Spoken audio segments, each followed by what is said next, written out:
नमस्कार मित्रों, चैत्र नवरात्रि की आप सभी को बहुत सारी शुभकामनाएं। तो इस वर्ष 2026 में चैत्र नवरात्रि हमारी पड़ रही है 19 मार्च को, जिस दिन की है थर्सडे का दिन। मैं बताऊंगी आपको क्या करना है, घट स्थापना का शुभ मुहूर्त क्या है और कैसे क्या क्या करना है और माँ को कैसे प्रसन्न करना है। और कलश स्थापना का शुभ मुहूर्त है सुबह 6:52 से 7:43 तक, यानी 50 मिनट का ये मुहूर्त है। उसके बाद दूसरा हमारा अभिजीत मुहूर्त है 12:05 पे दोपहर में 12:53 तक। तो इस समय आप घट स्थापना कीजिए। कैसे करनी है वो भी बताऊंगी। माँ आ रही है पालकी पर सवार होकर आप सबकी मनोकामनाएं पूरा करने के लिए। तो ये 9 दिन तो हमारे पूरे के पूरे माँ को समर्पित है।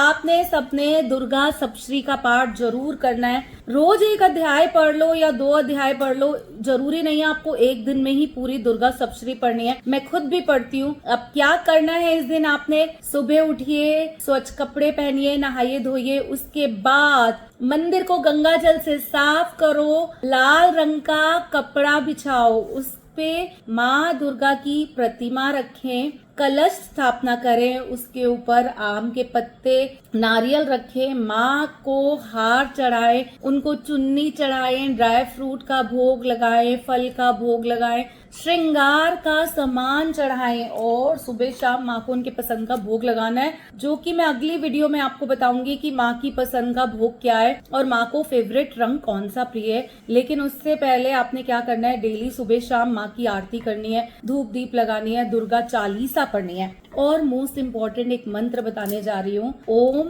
एम ह्रीम क्लीम चामुंडाय विच्चे। आप कभी वैष्णो देवी गए हैं? आपने देखा है वैष्णो देवी में भी जब आप गुफा में प्रवेश करते हैं, ऊपर माँ का ये मंत्र लिखा हुआ है। नवरात्रि में तो ये करिए ही करिए डेली 108 बार, लेकिन मैं ये बोलूंगी आप रोज करो।